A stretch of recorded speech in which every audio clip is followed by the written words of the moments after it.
Gracias a Dios, ¿verdad? Que estamos aquí, hermanos, nuestro segundo domingo de culto que tenemos aquí en este espacio, gracias a Dios.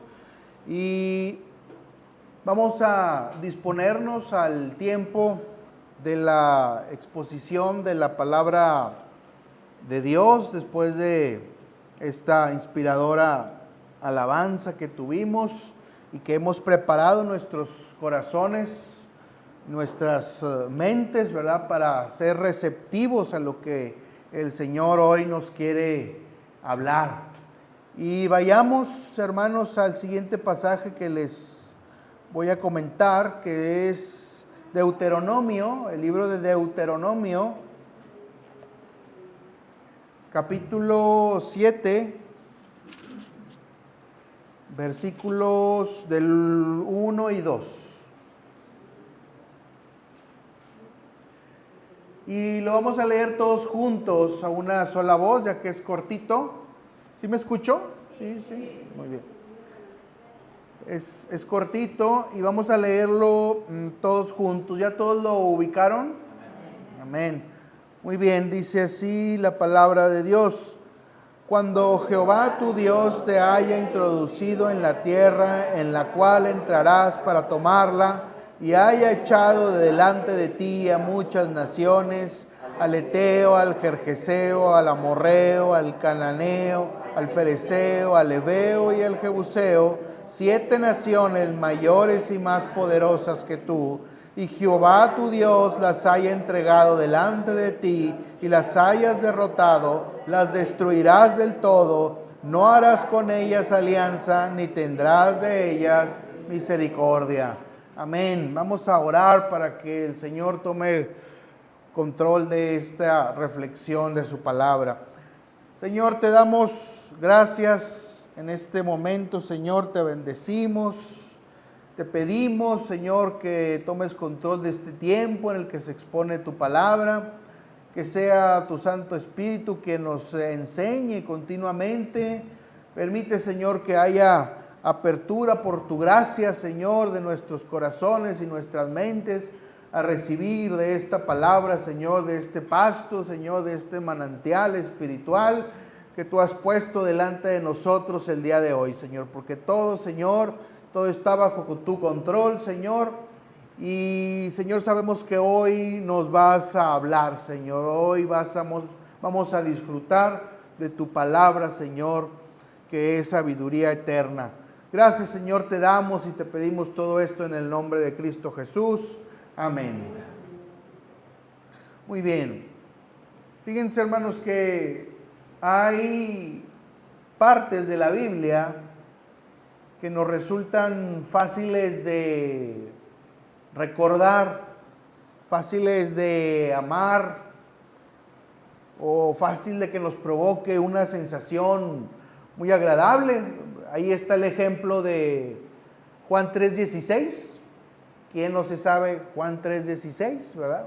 Porque de tal manera amó Dios al mundo que ha dado a su Hijo unigénito para que todo aquel que en él cree no se pierda, mas tenga vida eterna, ¿verdad? Es casi un versículo que es lema del cristianismo, ¿verdad? De la iglesia evangélica.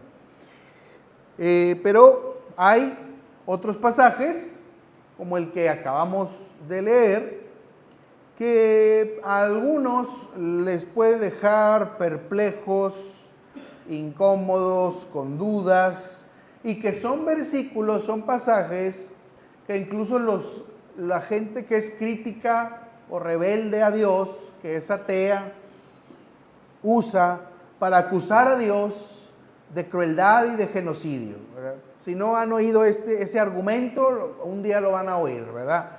Es que la Biblia está llena de muerte y de genocidio porque es un Dios de maldad y mandó aniquilar a esos pobres insensatos, ¿verdad?, que estaban por ahí en la tierra, y reproducen ese discurso para dejar a Dios en mal y poner a Dios como el malo de la película. ¿Por qué un Dios de amor, verdad? Y esa es la pregunta clásica. ¿Por qué un Dios de amor ordena algo así. Y es que no podemos ignorar pasajes, ¿verdad?, como este. Tenemos que intentar entenderlos, saber qué nos dice la Escritura, cuál es su contexto y poder entender la perspectiva espiritual de estos pasajes. Deuteronomio, el libro la palabra Deuteronomio significa segunda ley. Más que nada es una repetición de la ley que fue dada por Moisés y que Moisés se encarga de volverla a reafirmar, a repetir, porque el pueblo de Dios se dispone precisamente a conquistar la tierra de Canaán, ¿verdad? Esta conquista, por eso dice ahí, pues vas a echar al Eteo, al Gergeseo, etcétera, ¿verdad? Naciones más fuertes y más poderosas que tú, y las vas a derrotar y las vas a destruir y no vas a tener de ellas misericordia. Ese es el mandato que yo te doy, ¿verdad? Es en palabras de Dios. Y hay una palabra clave en este pasaje que está ahí en el versículo 2, que es esta frase que está ahí, que se traduce como destruirás del todo. Ahí en el versículo 2 dice, las destruirás del todo. Y esta es una palabra hebrea, que la palabra hebrea es haram. Y esa palabra hebrea se traduce así, ¿verdad? Destruir del todo. Y esta destrucción no era un genocidio por motivos de raza o por motivos de odio, ¿verdad? Como hoy en día está muy de moda decir. No era eso. Haram es un concepto teológico de consagración a Dios. ¿Sí? Y hay dos formas de hacer este haram, ¿verdad?, por decirlo de esa manera. Una es para el uso sagrado del culto a Dios, como los utensilios del templo, ¿verdad?, que se hacían, ¿verdad?, eran consagrados a Dios. Y la otra forma era para juicio. Y aquí para juicio se entendía como una devolución de una sociedad impía, cruel y pecadora que se ponía delante de su juez para recibir sentencia. Entonces esta frasecita que leemos ahí, nos destruirás del todo, implica eso. Le ha llegado la hora de su juicio a esas personas, a esas gentes que viven ahí. Tú vas a ser el instrumento por medio del cual yo voy a llevar a cabo ese juicio, y por eso ahora yo te ordeno que hagas esto. Ese es el punto de vista. Y es que, hermanos, podemos leer ahí el pasaje y nos puede parecer, a lo mejor podemos quedar perplejos, pero hay una historia detrás. Hay una historia de 400 años atrás. Si nos vamos 400 años atrás de este momento, Dios le dice a Abraham, que es el patriarca, ¿verdad?, de donde desciende el pueblo hebreo. Dios le dice a Abraham una serie de palabras que tienen que ver con esto que estamos leyendo. Y para poder entenderlo, les voy a pedir que nos vayamos a Génesis 15.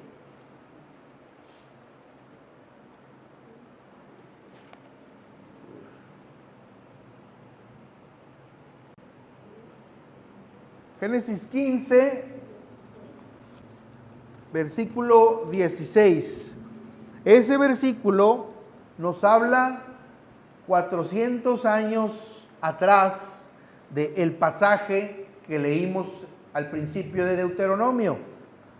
Y dice de la siguiente manera, ¿ya lo tienen? Dios le dice a Abraham estas palabras: y en la cuarta generación volverán acá, porque aún no ha llegado a su colmo la maldad del amorreo. Hasta aquí. Abraham se encontraba en Canaán. Dios le está diciendo: voy a multiplicar tu descendencia. Tu descendencia va a vivir en Egipto. Ahí serán esclavos. Y ahí deben de esperar, porque todavía no ha llegado a su colmo la maldad del habitante de Canaán. Esos 400 años representan la paciencia de Dios con esos pueblos que estaban ahí en Canaán. ¿Paciencia de qué?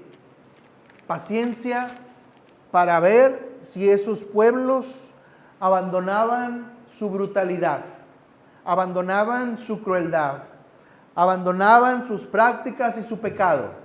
Porque esos pueblos, déjenme decirles, no eran unos inocentes, como hoy en día estos intelectuales, ¿verdad?, de izquierda lo quieren hacer ver. No, eran un pueblo corrupto, que practicaba el bestialismo, que practicaba el incesto, que practicaba el sacrificio de niños y todo tipo de idolatrías en su culto, en su sociedad. Era una sociedad decadente y cada vez más decadente, y la maldad subía cada vez más y más y más, hasta que el Señor dijo: ya es suficiente, ya basta. Y aquellos que el Señor iba a usar para llevar juicio a esos personajes, a esos pueblos, era el pueblo hebreo, los descendientes de Abraham, que ahora iban a ocupar la tierra de Canaán. Ese es el sentido. Y no podemos decir que Dios no puede llevar juicio a la humanidad. No podemos decir que Dios nunca va a castigar a una sociedad, porque tenemos un Dios de amor, sí, pero también siempre decimos, hasta que se nos cansa la boca, ¿verdad?, que Dios también es un Dios de santidad y de justicia, y que por lo tanto Él puede dictaminar cuándo lleva juicio a una sociedad por causa de su maldad y ponerle un hasta aquí. Vayamos, por favor, para reforzar esta idea. Bueno, antes está un pequeño mapa, ¿verdad? Sí, sí está el mapa. Sí. No sé si se alcance a ver hasta allá, ¿verdad? La parte de de lo que viene siendo su derecha, ¿verdad? ¿Haz la original? Sí.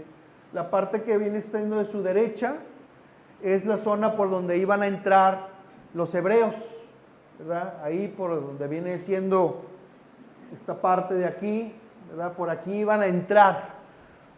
Moisés en Deuteronomio les está diciendo desde este punto esas palabras que leímos al principio, ¿verdad? De que vas a entrar a esta tierra, los vas a juzgar y no vas a tener de ellos misericordia, los destruirás del todo, porque el Señor ya ha tenido con ellos paciencia durante 400 años y no han cambiado su conducta, no han cambiado sus ideas. Y todos esos que se mencionan ahí en la Biblia están aquí: amorreos, hititas, fereceos, heveos, gergeseos, jebuseos y todos estos pueblos, ¿verdad?, que el pueblo de Dios ahora iba pues a aniquilar.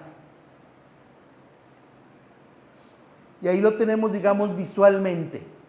Ahí está el propósito que Dios le ponía al pueblo en ese momento, por las razones que acabamos de decir hace un momento. Y ahora vayamos ahora sí a otro pasaje que es Levítico 18, ahí más adelantito donde estábamos de Génesis. Levítico 18, versículos del 24 al 25 y luego brincamos al 27 y 28.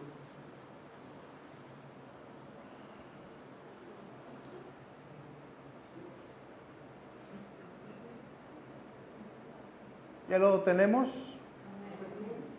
Muy bien, dice el versículo 24. Les dice el Señor al pueblo: en ninguna de estas cosas os amancillaréis, o sea, relacionar, ¿verdad?, con estas cosas que hay en esos pueblos, pues en todas estas cosas se han corrompido las naciones que yo he hecho de delante de vosotros. y la tierra fue contaminada, y yo visité su maldad sobre ella, y la tierra vomitó sus moradores. Versículo 27. Porque todas estas abominaciones hicieron los hombres de aquella tierra que fueron antes de vosotros, y la tierra fue contaminada. No sea que la tierra os vomite por haberla contaminado, como vomitó a la nación que la habitó antes de vosotros. Ese era el juicio de Dios. Ese era el propósito de Dios. ¿Por qué Dios mandó que fueran aniquilados todos esos pueblos? Esta fue la razón. No fue un genocidio, ¿verdad? Como lo hacen pintar. Ay, ¿por qué? Por si Dios es de amor y los mandó matar y por eso la Biblia está mal. No. Representa el juicio de Dios sobre un pueblo, porque la maldad llega a tal grado que la tierra vomita a sus moradores. Esa es la expresión.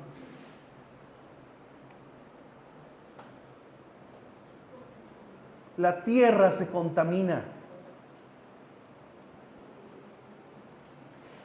Hermanos, hago un paréntesis. Recientemente vimos ahí cuando tomó posesión la presidente, porque es la presidente, no presidenta, ¿verdad? Tomó posesión y hubo un ritual ahí de hechicería, ¿verdad? Y demás. Luego ya cambió la corte, la Suprema Corte, a esta nueva corte que surgió, y otra vez vuelven a hacer el mismo espectáculo. Hechicería, idolatría, consagran la Suprema Corte a espíritus malignos, a espíritus contrarios a Dios. Eso tiene consecuencias, lo manejan, no, es cultural. No, va más allá. Y Dios tenga misericordia de las oraciones de su pueblo, porque eso contamina la tierra. Si usted se pregunta por qué el país está tan mal, porque hay mucha maldición en la tierra. Pero Dios tiene paciencia y Dios tiene misericordia. Estamos aquí y nosotros somos un vallado espiritual que ora por la nación. Porque el Señor enjuicia el pecado, trae juicio sobre la maldad, tarde o temprano, a veces más temprano de lo que imaginamos. Dios actúa como juez justo y actuaba como juez justo delante de estas naciones pecaminosas, pero también había otro propósito. El pueblo hebreo, los descendientes de Abraham, eran los únicos que rendían culto en todo el mundo conocido al Dios verdadero. No se podían dar el lujo de mezclarse con los demás y hacer una revoltura, ¿verdad? De todo tipo de dioses e idolatrías. Porque a ellos se les había encomendado la revelación divina. No podían darse el lujo que por la mezcla cultural, la herencia espiritual del pueblo de Dios se perdiera. Por eso también el Señor mandó, los destruirás por completo. Porque si no los destruyes por completo, te van a contaminar y te van a arrastrar tras de ellos. Y eso es un gran peligro. Vayamos por favor a Deuteronomio, volviendo otra vez a Deuteronomio 7.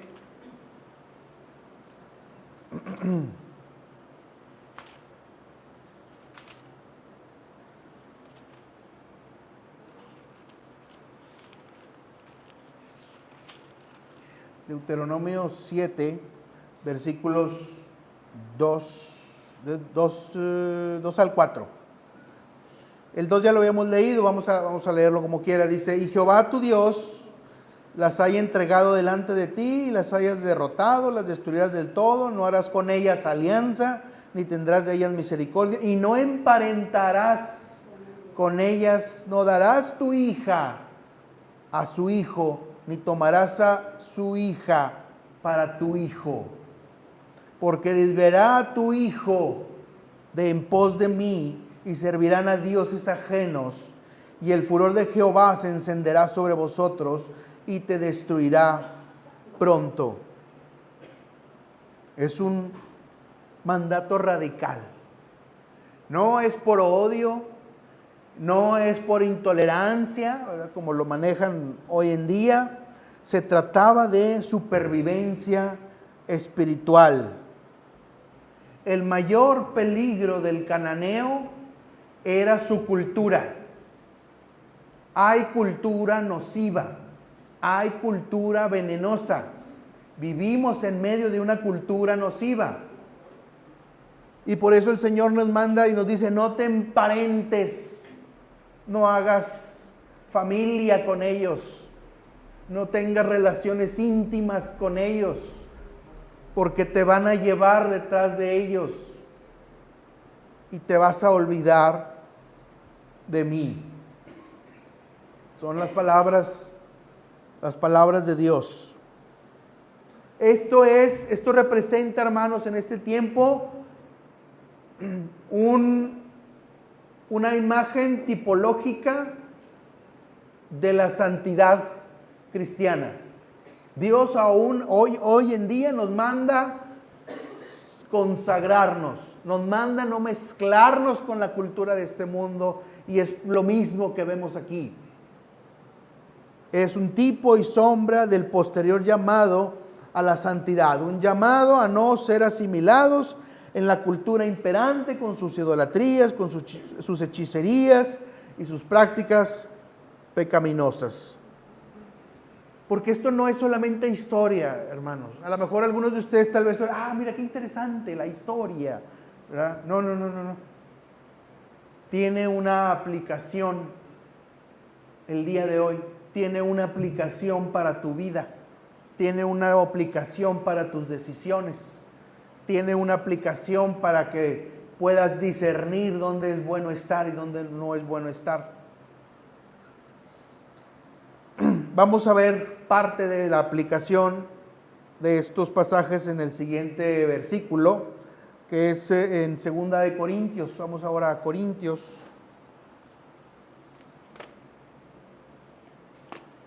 Y con esto también podemos ver cómo el Antiguo y el Nuevo Testamento se entrelazan.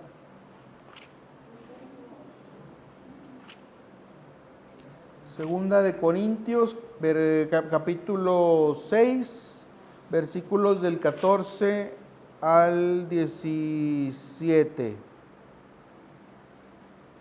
Vean lo que dice ahí. Fíjense, si en sus Biblias dice, en muchas Biblias dice como una especie de subtítulo, dice, somos templo del Dios viviente, ¿verdad? Eso lo pone ahí los editores de las Biblias. No sé en cuál Biblia, si usted tenga una Biblia que dice así, pero aquí en esta y en muchas otras dice así, somos templo del Dios viviente. Y luego ya pasa a los versículos que vamos a leer, del 14 al 17. Y dice así, no os unáis en yugo desigual con los incrédulos, porque ¿qué compañerismo tiene la justicia con la injusticia? ¿Y qué comunión la luz con las tinieblas? ¿Y qué concordia Cristo con Belial, el diablo? ¿O qué parte el creyente con el incrédulo? ¿Y qué acuerdo hay entre el templo de Dios y los ídolos? Porque vosotros sois el templo del Dios viviente, como Dios dijo, habitaré y andaré entre ellos, y seré tu Dios, y ellos serán mi pueblo. Por lo cual, salid en medio de ellos y apartaos, dice el Señor, y no toquéis lo inmundo, y yo os recibiré. Fíjense, esto del no os unáis en yugo desigual es una enseñanza muy importante. Se aplica, una de las aplicaciones más comunes es, por ejemplo, los noviazgos con los jóvenes, en los matrimonios. No te unas íntimamente de forma desigual. Si tú eres creyente, no te unas con un incrédulo, con un idólatra, con un pecador. No te unas con ellos, porque tú eres el templo de Dios y no tiene nada que ver el templo de Dios con el templo de los ídolos. Hermano, hermana, si el Señor Jesucristo reside en su corazón, usted es el templo de Dios. Dios le ha concedido esa categoría y entonces usted no puede andar relacionándose con cualquiera. También a veces el yugo desigual se aplica en los negocios. Hay cristianos que se asocian para abrir un negocio con personas completamente pecadoras. Y un cristiano se asocia con un santero, ¿verdad? Para abrir un negocio. Yugo desigual. Y se les hace fácil a algunos, no, pues yo oro a Dios, ¿verdad? Y Él que haga lo suyo. Y ahí poquito a poquito echamos para adelante el negocio, ¿verdad? No, es un error. La Biblia nos dice, no os unáis en yugo desigual. Y esto abarca todas las áreas de la vida. No va a faltar el que diga, ay, pues es como vivir en una burbuja. No, no va a vivir en una burbuja, ¿verdad? Va a ser selectivo con quién usted se relaciona, con quién usted emparenta, ¿verdad? Los jóvenes con quién hacen un noviazgo, con quién se casan. Eso es lo que implica. Porque el Señor nos dice, salid de en medio de ellos y apartaos de ellos y no toques lo inmundo. Ahí tenemos una aplicación muy concreta del yugo desigual y tenemos también una aplicación ahora en nuestro contexto cristiano del nuevo pacto, de lo que estaba sucediendo allá en la antigüedad, donde el pueblo apenas iba a tomar y a conquistar y a limpiar la casa que era la tierra de Canaán. Limpiemos la casa.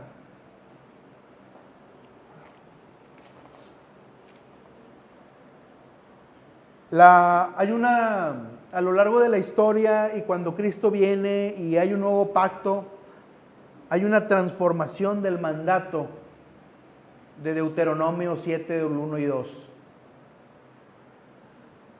La batalla ha cambiado. El Señor ahora no nos llama ya a agarrar la espada y la lanza, ¿verdad? Y hacer una guerra santa, ¿verdad? No nos está llamando a eso. Ya no es contra personas físicas. Ahora es contra el pecado y las fuerzas espirituales de maldad. Ya nuestro enemigo no es aquel que vemos ahí visiblemente, que tiene ciertas actitudes, ciertos comportamientos, no. Nuestra batalla es con aquellas fuerzas espirituales que instigan a ese tipo de personas para desviarnos de la palabra de Dios. Vayamos a muy conocido pasaje, Efesios 6:12.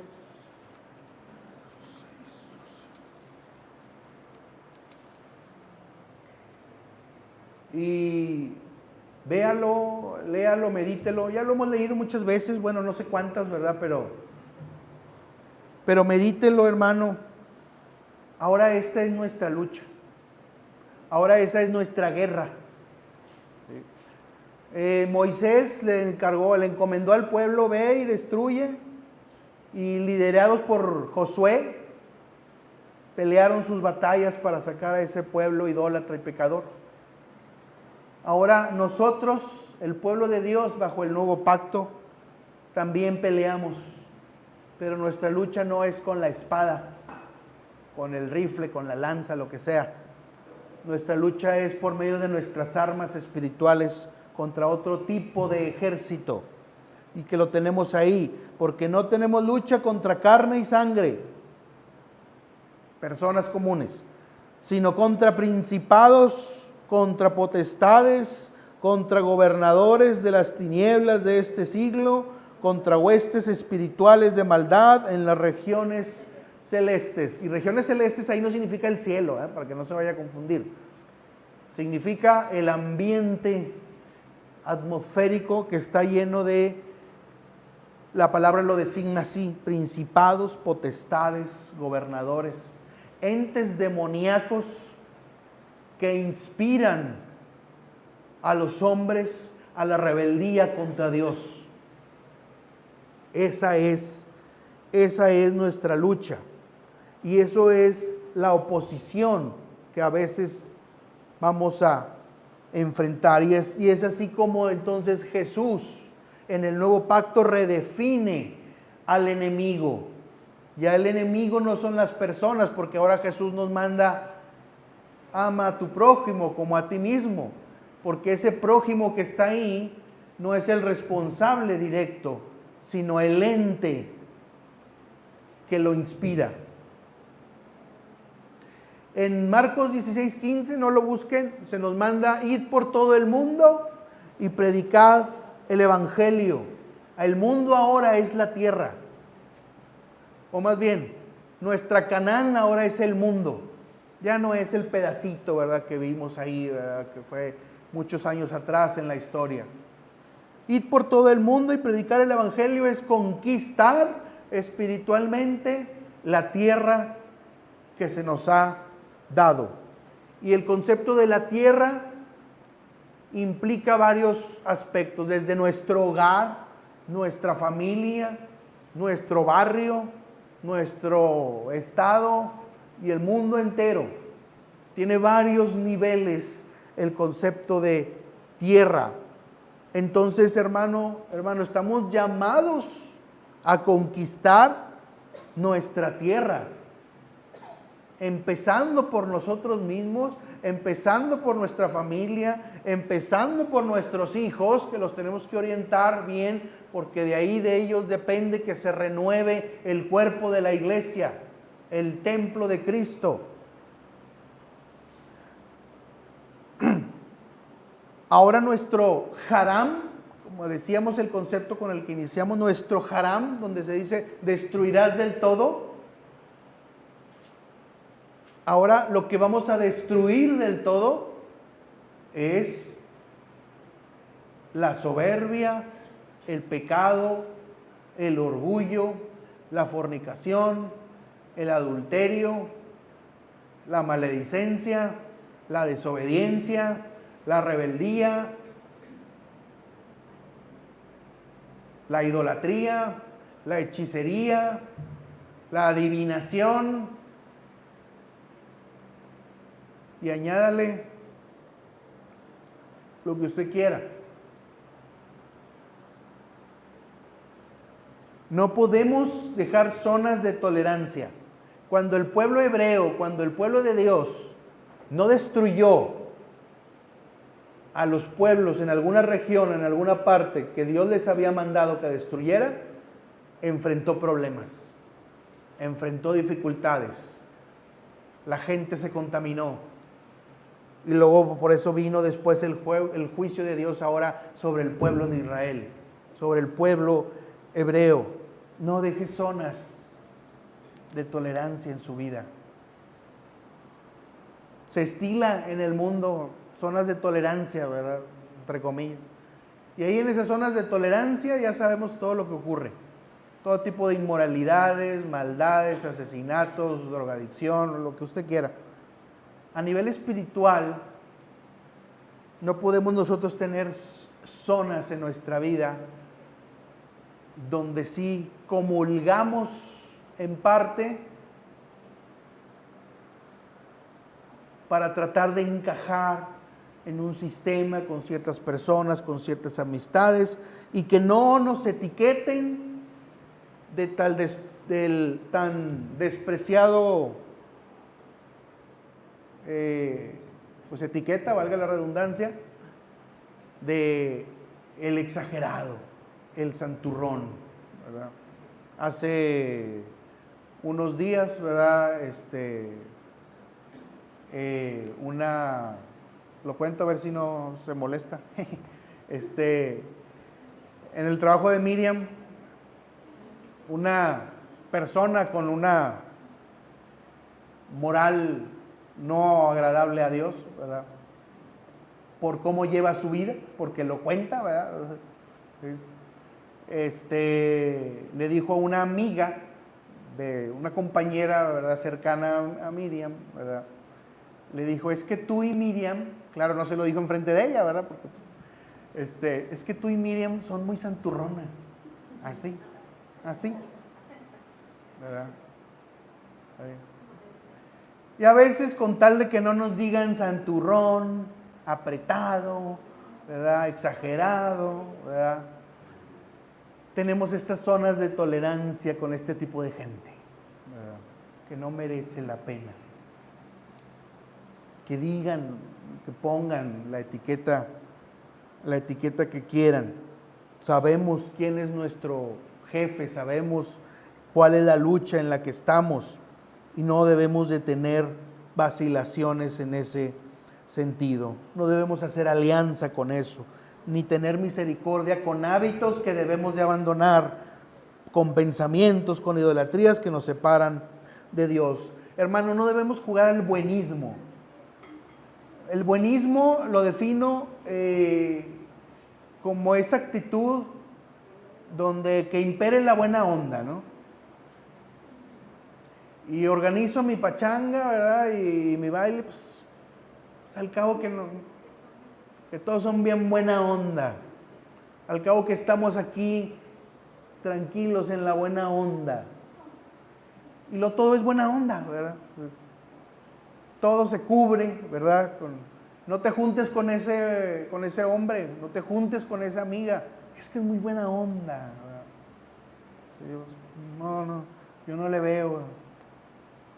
O sea, eso es el buenismo, ¿verdad?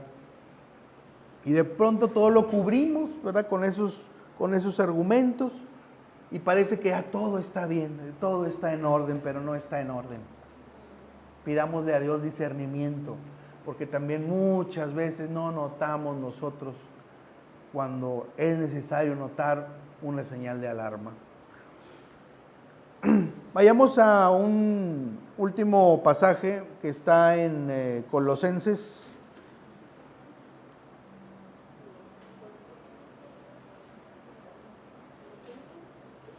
Colosenses, Filipenses. Colosenses 3, versículos del 5 al 9.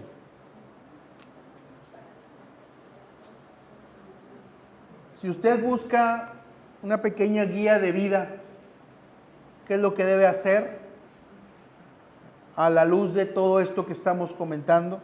Pues creo que ahí lo tiene de una forma sintetizada.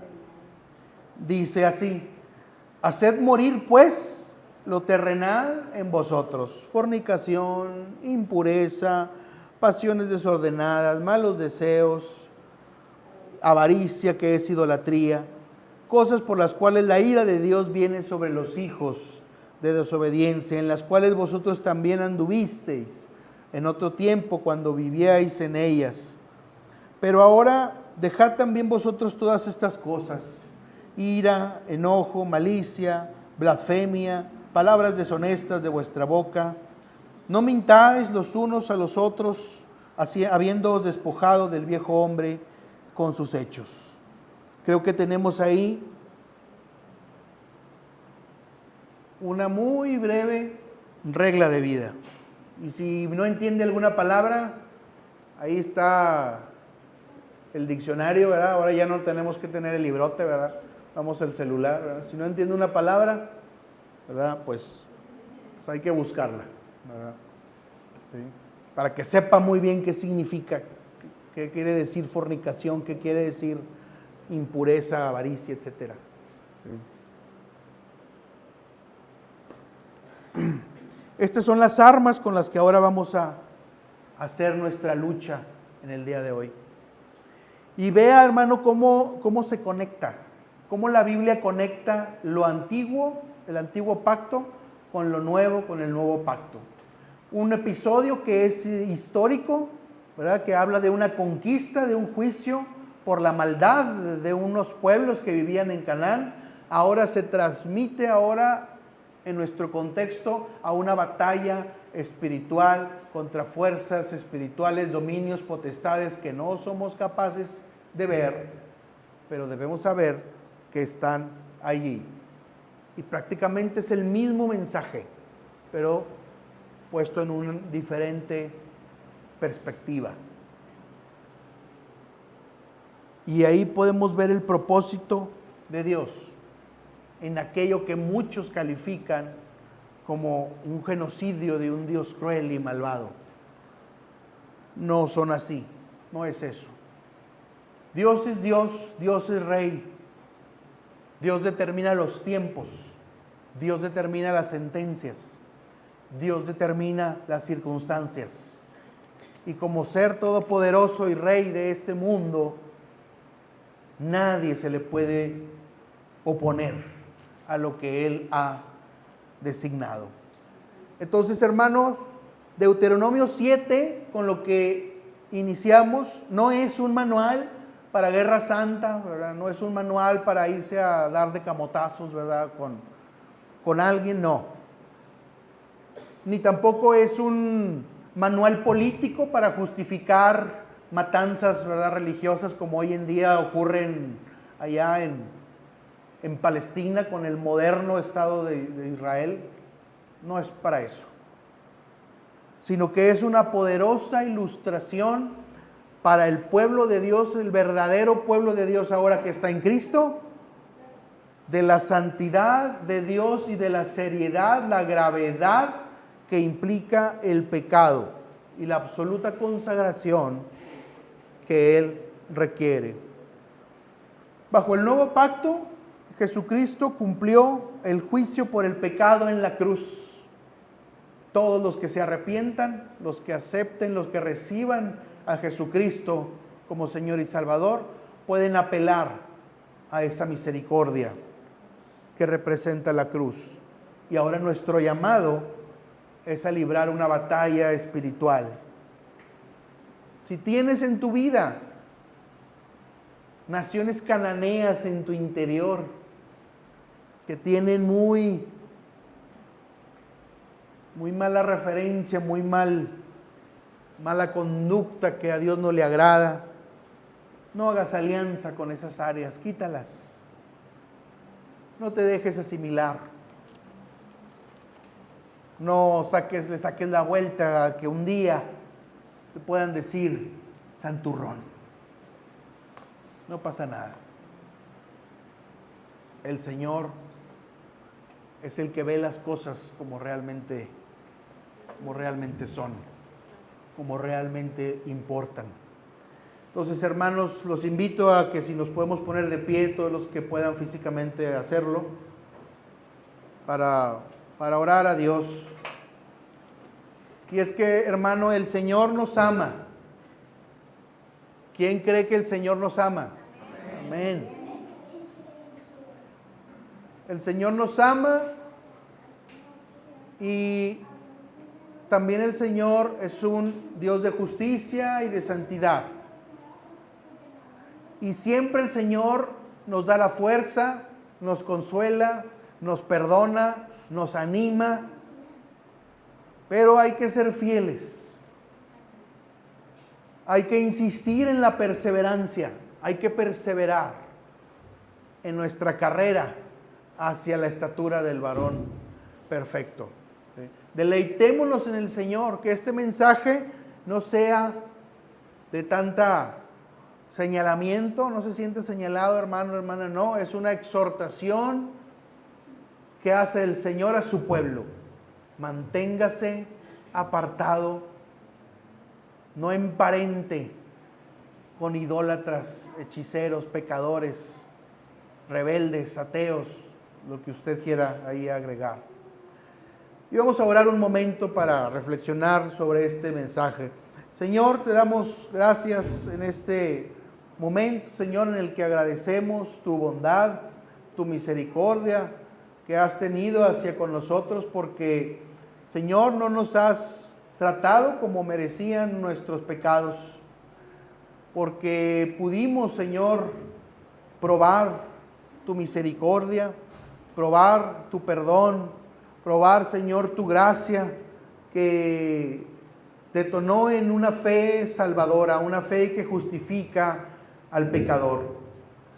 Y ahora, Señor, te rogamos que en el camino de santidad, en el camino de esa lucha que llevamos día con día, nos des la sabiduría, el discernimiento necesario para detectar los momentos, las cosas de riesgo, de peligro espiritual, Señor. No podemos ser tan confiados, no podemos ser siempre tan buenistas en todas las cosas. Danos, Señor, siempre la sabiduría, danos la capacidad de poder ver aquello que tú ves, Señor, si hay algún peligro, Señor. Y Padre, Señor, si hemos tenido una recaída en el pecado, perdónanos, levántanos, restáuranos. Y sabemos que aquel que acude a ti, tú no lo echas fuera. Dice el Señor Jesucristo, todo el que a mí viene, no lo echo fuera. Tenemos un Dios de amor, tenemos un Dios de gracia. Hermano, hermana, si tuvo una decaída, vaya al Señor Jesucristo, acuda a los pies de Cristo, porque al que recibe el Señor Jesucristo, el que acude a Él, Él no lo echa fuera. Tenga esa confianza, tenga esa convicción, pero tome del Señor las armas espirituales, porque nuestra lucha hoy en día no es contra carne y sangre, sino contra huestes espirituales, contra dominios, contra potestades y huestes espirituales de maldad en las regiones celestes. Padre Santo, bendícenos. Padre Santo, Señor, ayúdanos. Bendice las familias, bendice los niños, los jóvenes, Señor, que están en esta iglesia. Padre Santo, capacítalos, que no se desvíen ni a izquierda ni a derecha, que sus padres, Señor, tengan a bien enseñarlos, exhortarlos, como dice la Escritura, a tiempo y fuera de tiempo, y no te canses de decir, y no te canses de proclamar, hermano, delante de tus hijos lo que dice la palabra. No te canses de decir lo que es el buen camino, no te canses de decir cuál es qué cosa es lo que el Señor manda para nuestras vidas, a tiempo y fuera de tiempo, dice la Escritura, porque en ellos se deposita la esperanza de esta sociedad, de esta nación, Señor, para que la corrupción no cubra todo nuestro país, hasta el grado en que la maldad haga que la tierra vomite a sus habitantes, como le ocurrió a la tierra de Canaán, porque la maldad ya era mucha de los habitantes cananeos y amorreos y jerjeseos y jebuseos. La maldad era tanta que la tierra los vomitó y cayó el juicio divino. Padre Santo, guárdanos del juicio divino a esta nación, a este país, a estas familias, Señor. Hermano, ponga un vallado en su casa y ore por las familias, ore por esta nación. Ponga un dique para que la maldad sea detenida, porque la maldad es mucha. Que el Señor haga una purga de tanta maldad, de tanto inmoral, de tanto asesino, de tanto corrupto, que destruye las vidas de los niños, de los jóvenes. Póngase en la brecha con su arma espiritual, con la palabra, hermano. Póngase en la lucha por sus hijos, por los niños de la iglesia, por los jóvenes. Ten misericordia, Señor, de tu pueblo. Ten misericordia de nosotros que somos tu templo, Señor. Gracias, Señor, te damos por la iglesia. Gracias, Señor, te damos por los hermanos que están aquí presentes, y te pedimos bendición por aquellos que no han podido estar aquí, Señor. Los bendecimos allá donde estén, Señor, y te pedimos que quites todo obstáculo que esté obstruyendo el camino para que estén aquí presentes, Señor. Gracias, Señor, te damos, Padre Santo, todo te lo pedimos en el nombre de Cristo Jesús. Amén.